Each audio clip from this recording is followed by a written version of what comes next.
Welcome. Let's settle down. We're going to begin our proceedings. My name is Amanda Rotella, and I'm the Administrative Manager at the Santa Cruz Area Chamber of Commerce. I was also lucky enough to get to attend this year's Community Leadership Visit to Boulder and Fort Collins, Colorado. I wanted to thank you all so much for coming today and being a part of the ongoing discussions and work being done to keep and make Santa Cruz awesome, as Zach Davis would say. Just a few quick announcements before we get started. We've got a few chamber events coming up. The first of which is a networking mixer happening May 29th at Wells Fargo Bank, the one literally right around the corner here. We have a Wake Up Santa Cruz on June 6th. Kristen Hammond, owner of Santa Cruz Sea Glass, will be discussing the risks and rewards of being an artist in Santa Cruz. And finally, we have a Women in Business Luncheon featuring Sean Sanford and Kyra DiBiaso of Sanford Martial Arts, and that will be on June 13th. You can, of course, check out our website for any of these events and register for them as well. On behalf of the Chamber, I would also like to thank Dominican Hospital, who sponsored this year's Community Leadership Visit. Dominican Hospital has been a generous collaborator in Santa Cruz community, and specifically with the Chamber, have been a longtime sponsor of the Women in Business programs. And the Chamber really could not have produced this Community Leadership Visit without their help. So if you would join me in thanking Dominican Hospital.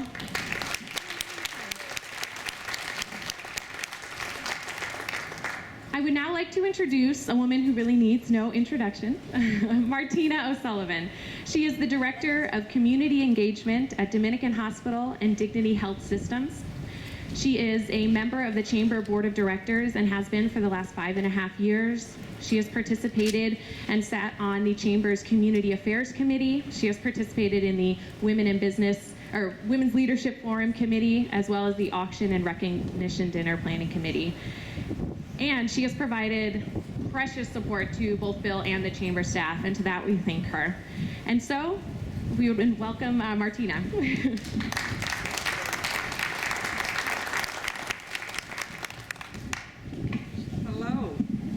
Hello. Hey, isn't it fun being outside for lunch? Of course, some of us do it more frequently. So this community leadership visit was great in so many ways. Those of you who weren't able to go, you're going to hear all about it as we go through this process with you today. But for those of us who were very privileged to make the trip, one of the things that was very clear as an outcome is just how wonderful it was that we were all together, 53 community leaders all together for that number of time. So this was great. A lot of people took time out from busy schedules to do the trip and to be there, some of which are here today. I was especially impressed. We had actually 5 city council members on the trip with us, and 4, I think, are here today. Hilary Bryant, the mayor of the city of Santa Cruz, Lynn Robinson, the vice mayor, city council member Cynthia Matthews, I think I saw her, and city council member Don Lane. And in addition, David Terrazas was also with us on the trip. So when was it and how was it? Well, the trip was actually April 14th to 16th, April. And boy, were we surprised, because April in Boulder is a little bit different than April in Santa Cruz. And we came in on what was it, Sunday evening, Monday morning, a sheet of white. Snow, snow, snow. So for some of us who missed it, if you were from other parts of the country, it was great to see. So there were 53 of us. In fact, those of you who were there, could you stand up so folks can get a sense? And yeah, let's give you a big hand, really. It was great. Thank you. So, all of you, I think, have, as you said, right, Amanda, have a copy in front of you that was prepared by the Chamber, kind of summarizing what the trip was, right? And then we also have PowerPoint slides from all of the presentations that we heard during our stay, and those slides are on our Chamber website, and also are some of the links to the individuals who presented. We also have presentations on our own Chamber YouTube, so we're trying to make as much information available to all of us so that we can keep this conversation going. So then the Chamber will, in fact, continue to post things as they receive it. So the first half of our program today will be short presentations by participants on some of the same subjects that you see in your summary. So we asked each of them to talk briefly about what they saw and what they thought about what they saw. Amanda will do brief introductions as we go through this process. But I have the privilege of introducing to you as the first speaker, Susan MacMillan. And Susan MacMillan has been a part of the Dominican Hospital team for about 20 years. And she is currently our Senior Director for Strategy and Business Development. So this trip was especially important for Susan. She will be speaking on the vision and purpose of our community leadership visit, and considering that's just a flow from what she does, I'm excited to hear what you're going to have to say. Thank you, Susan. Come on up. Are you going to stand? Oh, you don't get the call.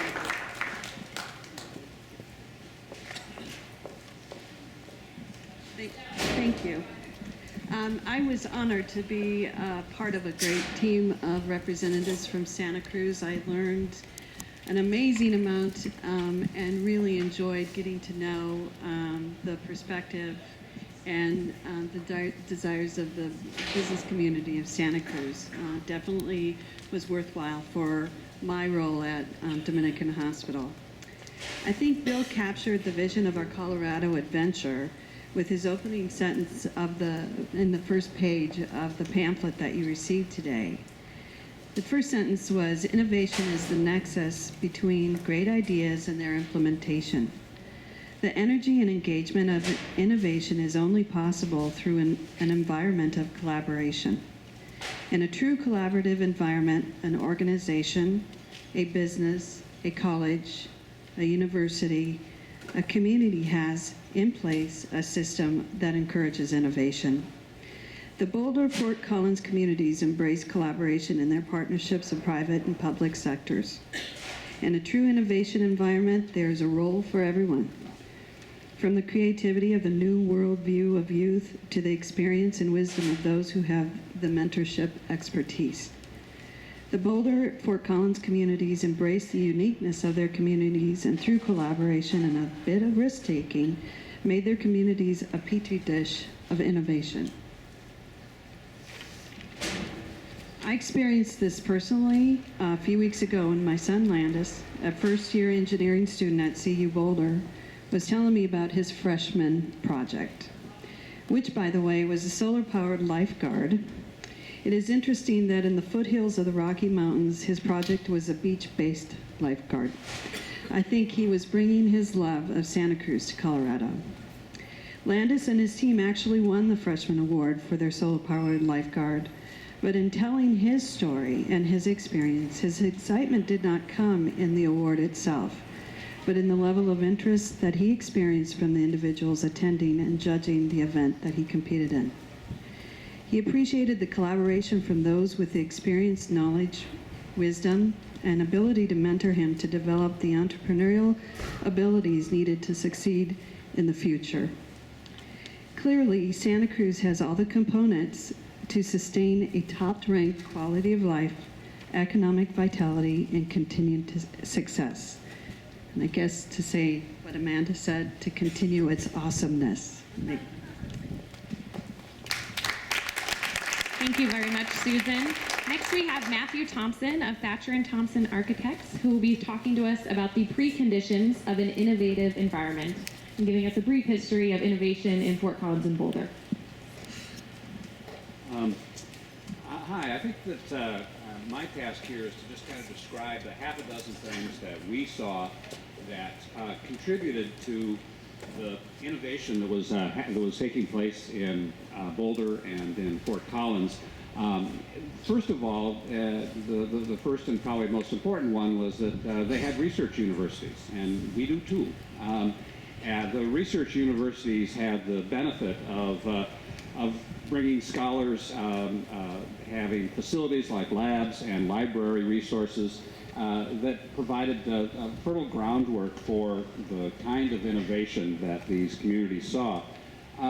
Another important part of it, though, was that they had indigenous business talent, people who were already in the community, who were successful business people, and it was interesting to hear that part of the source of this business talent was the boom and bust nature of the economies of both Boulder and Fort Collins, with shale oil coming and going, with dot-com busts coming and going.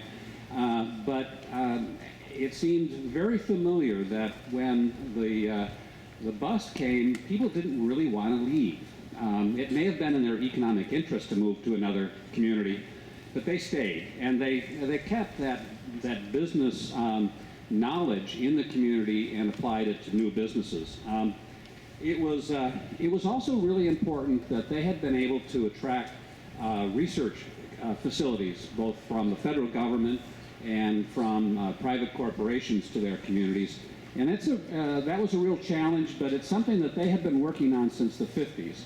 And so for us, attracting research facilities is going to be probably more difficult, but I think an important part of the preconditions. The other thing that seemed to have been very important for their success on any number of different levels is the really high quality of life in these communities. They were able to attract talent and creative people to their communities because people wanted to live there. And students who graduated from these universities wanted to stay there. And how do you do that? Well, you invent ways to stay in the community by being innovative, by creating new businesses and new opportunities. I think it was interesting to hear that repeatedly the folks in Boulder went to the polls and voted to tax themselves to create the qualities of life that they wanted. First to purchase Greenbelt, and then to build an incredible infrastructure for bicycles and pedestrians. In short, they were willing to pay for what they valued in their community. I think it was also interesting from the very first evening to see how effective their business associations have been in leading the kind of innovative activities that they have. The Chamber of Commerce has been an investor in what is now the Innovation Center of the Rockies.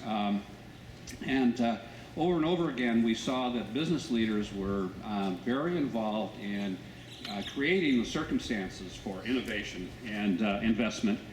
And then lastly, I think what Bill called an innovation kind of mentality. This sense that it was a community, these were communities that welcomed innovation, and that it was actually part of their culture. And I think that again is something that we have the right ingredients.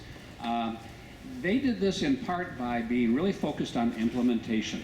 They didn't just have big ideas. They worked really hard at implementing things that took years to accomplish, but we could see the payoff. So that's what I've got. Here you go, Amanda. All right, thank you very much, Matthew. Next we have Donna Murphy-UCSC Vice Chancellor for University Advancement, and she will be speaking to us about the collaborations that made Fort Collins and Boulder's innovation system so successful. Hello. I'm going to step up here.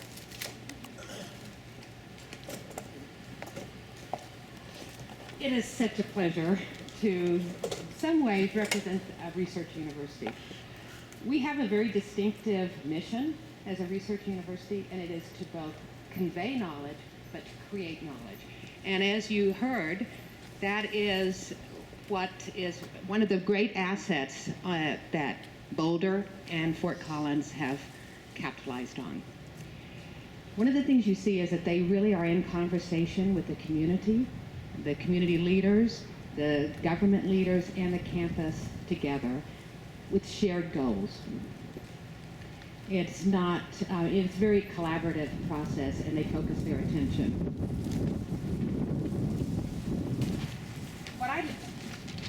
As Matthew said, you know, they've done a lot of things, and I would say that we have those partnerships in place now. We are doing many, many things in partnerships. In fact, I passed out some sheets because I don't want to go through all this, but I think it's important to know that there are things in place. The university, because of our own needs as a research university, helped bring dark fiber and high capacity fiber to this region. We work in partnership on transportation. We work in partnership on innovation with the Partnership for Innovation and Entrepreneurship, and numerous other things. We have faculty and students who are working collaboratively in the community through internships, through just partnerships in trying to make this a better community. I think it's all in place, but what's missing that we can build on, and some of the things we learned there, is that we really do need to be intentional in what we're doing. We need to set collaborative goals and objectives. We need to kind of assess our strengths and assets and decide which sectors we want to focus on. We need to put together creative teams that work. We need to have balance of expectations and clear objectives that we're trying to accomplish. So I look forward to today's conversation because I think that we can move forward in a lot of areas, creating the innovation economy that we want here. The other important thing I think we have right now is that we have really good relations between the campus and the city and county and the business leadership here, and it's time to build on those and move forward. Thank you very much, Donna. And we do have some more of those sheets over here. Marissa will be going around and handing those out so you have that reference. Next, we are going to be hearing from Charlie Eadie from Hamilton and Swift Land Use Consultants, and he will be talking to us about innovation infrastructure. Infrastructure, that's a word you learn early in planning. So I think that the headline is how important infrastructure really is. And the subtext, I think I'd like to make 3 points. First of all is that there's two kinds of collaboration in terms of infrastructure. First is the collaboration about deciding what investments to make and actually getting those done politically and financially. And the second is that the systems themselves, the physical infrastructure, has to collaborate in a sense, so that when you make an investment in one particular element, you're actually creating a series of investments that creates a whole that's greater than the sum of the parts. So those were the big takeaways. The thing that Bill wrote up kind of summarizes a lot of things, but I wanted to make illustration of two of those points. One of their big projects was this Highway 36, which is the turnpike from Denver to Boulder. And it's kind of like our Highway 1. It's been the source of a lot of controversy for a long, long time, many decades, in fact. And they now finally have agreed on a plan, and they have money, and they're going to implement it. And it took decades of sort of spatting about it. And then in 1999, the mayors of the several cities, I think there's 5 or 6 cities that are along that corridor, agreed that they would just start meeting regularly, you know, behind closed doors, and just keep talking about the issue and see if they could get somewhere, because there had been so many false starts. Well, they finally did. And then when they did, they came up with something that was supportive of all the viewpoints and compromising of all the viewpoints. So, you know, the debate that we always have about cars versus other infrastructure, they had the same debate. So they came up with their highway solution that was multimodal. And it was travel lanes, it was special purpose lanes, which is like an HOV, and it was also a continuous bike pathway from Denver to Boulder and pedestrian. Now, they also came up with the supporting infrastructure, which was that once you arrive in Denver or in Boulder, you actually, if you've not used a car, there's infrastructure there that you can get around. And they have developed in Denver, for example, a continuously running series of shuttle buses, the hop, skip, and the jump. Now, how did all this happen? It happened because people were persistent. It happened because the leaders took it upon themselves to talk to each other, and that all the perspectives were put into place. So, you know, I think that's a good example, and that was one of the things that I took away. The other thing that was kind of interesting about that was that the city had wanted to have these Boulder shuttles, the hop, skip, and the jump, but the transit district had never been willing to do it or able to do it or whatever. So the city said, finally, well, we'll invest in it ourselves, and it became so popular that then the transit district took it over. So sometimes you just have to make a leap. And then finally, the last thing I'd like to talk about is the infrastructure of land use. Now, the city manager or the mayor in Boulder talked a lot about the image of Boulder and the quality of life and all those great things, and their green belt and their height limitations and so on, and all the things that make the community very interesting. But he also said, and by the way, our job growth takes place in these suburban business parks that are served by cars. So in a sense, they get the best of both worlds. They know that the job growth has to occur in places in the region that have to be served in a certain way for it to be easy for companies to come in and grow, but they also get to grow their brand of Boulder as an environmentally superior place and good quality of life. So those are what I took away from that. Thank you. Thank you, Charlie. Up next, we will be hearing about technology transfer from UCSC's Dean of Engineering, Arthur Ramirez.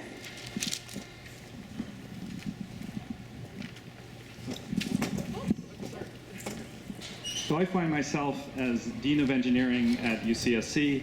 I'm actually a physicist by training, and you probably don't know this, but the way physicists talk is that when someone says something, the other person immediately tries to pick it apart and find the flaw.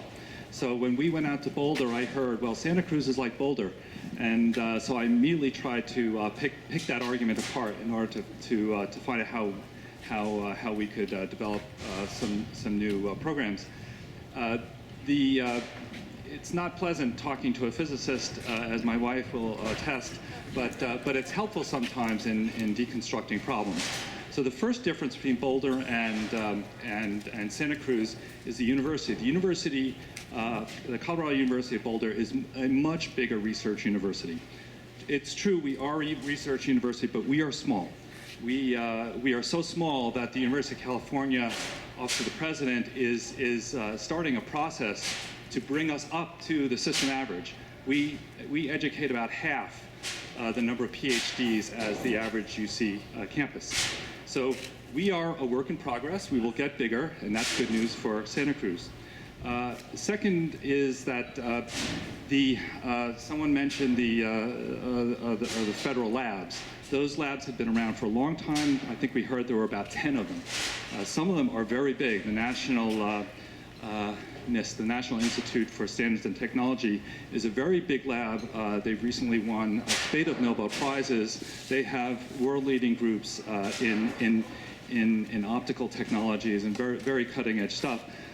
And this has led to, over the years, a large number of rather large companies, aerospace, information technology, and they just have a much bigger industrial ecosystem there. So that's another difference.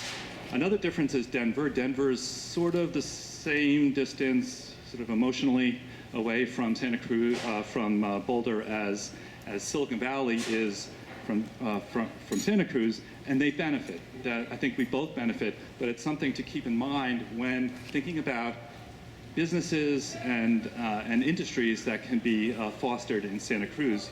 You must take into account Silicon Valley, and that doesn't mean you compete with Silicon Valley, but you certainly should not be in Silicon Valley's way or doing something that can be done better in the Valley. So that brings us to ways in which they're similar. There's a lot of similarity. I think the sort of the cultural spirit and everything is very similar between the two towns. What makes Boulder so successful, I think, is the degree of communication between the city and the university, and that's something that can certainly be improved. I think as the university grows, as technology will grow, and as we get better on campus at pushing technology out, and I promise that will happen, there needs to be put into place really sort of systematic and ongoing engagements between the university and civic and business leaders. And so I mean, that was one thing we heard. We heard there were about 10 different organizations that routinely sort of pulled in sort of business-like ways, but also in social ways, pulled information and pulled technology out of the university so that folks in town could make use of it. So those are some of my, oh yeah, finally what's going on at the university right now that I think is especially well suited to Santa Cruz's size, the attitude towards development. I mean, we're clearly not going to have an aerospace company here or nuclear engineering company, but we could have, Santa Cruz could be a center for game design in a way that would be different from Silicon Valley. Game design is one of those fields where small companies really do some of the best work, and so if Santa Cruz wanted, I think it could become the epicenter for game design by figuring out how to foster small companies and how to foster them and grow them through the various stages of development, which includes finding living space and working space close to the center of town. The other area is genomics. We are one of the leaders in genomics research, and that's also a very high value added, sort of low infrastructure business done mainly on computers that Santa Cruz could, like game design, foster and become a sort of a national leader in. So those are my ideas in thinking about how Santa Cruz and Boulder differed. Thank you very much, Art. Next up, we have City of Santa Cruz Economic Development Director Bonnie Lipscomb, who will be talking to us about developing a culture of innovation. I am? That's not what I have down. I'm going to move into the sun. I'm going to talk a little bit about the entrepreneurial ecosystem. Is that what you have? Okay.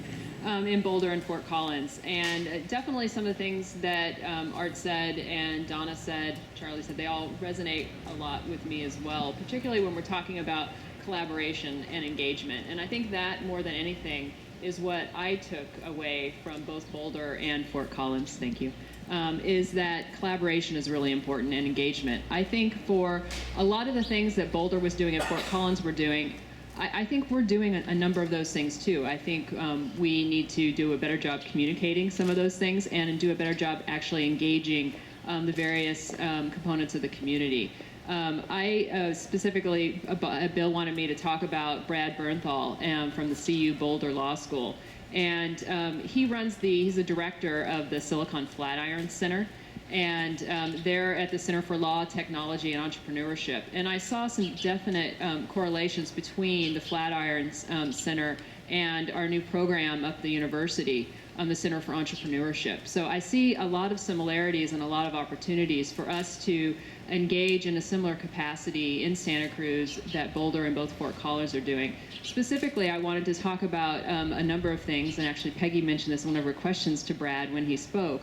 But the Silicon Flatiron Center, and specifically Brad, he talked about this triangle, and some of you, I think it's actually in your handout, this yellow triangle that's right here. And he specifically talked about sort of the three components at the university: the convener catalyst, the recruiter and teacher, and the scholar commercialization. I specifically want to spend a little time talking about the convener catalyst, because I think that's something that particularly Boulder did incredibly well through their university in really engaging both their students at the undergraduate and graduate level, but as well as a larger community. Specifically, they do a new tech meetup. Well, so do we. But what they talked about it was how they actually sponsored this up at the university. Every month they have a new tech meetup where they have 250 students, 250 members of the business community all come, and it's university sponsored. They also have a program called Entrepreneurs Unplugged, where they have successful entrepreneurs come and tell their story, and they have those regularly, and they get to ask questions, and it's just a really popular activity that the university sponsors. And then they have an entrepreneurial law clinic, so tech startups can actually go and get free law advice and how to start your tech business from the legal capacity. Those are things that we could really be engaging more here. We do the hackathons, we do tech meetups, but we do them largely, as Peggy mentioned, in Boulder, we do them from sort of the tech community and from the larger community. I think what we can do even better is engaging and sort of retaking this triangle, which is all university focused, and making it a triangle that has the university on one corner, the city on one corner, and the business community on another corner. So that's something I'd really like to work on together, both with the university and with the business community going forward. They have over 6,600 people participating in their university-sponsored tech events a year, which is, fabulous. So we can do a lot more collaboration. We do have programs now that are similar. We have the Project for Innovation and Entrepreneurship that's actually sponsored between the university and the city, where we take students from the university and place them in tech startups around Santa Cruz. It has a mentorship component. We're going to be revamping that for next year, making it hopefully even more. This will be our third year, so it's no longer a pilot. So we do a number of these programs, but we need to do a better job about communicating them to the community and getting a larger part of the community engaged. So I'd like to make that commitment to work with the business community and the university going forward. Thank you. Thank you, Bonnie. Next, we will be hearing from Darrin Caddes, Vice President of Design at Plantronics, who will be speaking about the facilitation and mentoring of startups.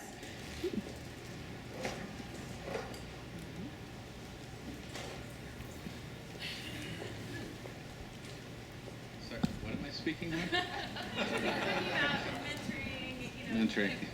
Acceleration. Okay, I don't think I'll be speaking about that, but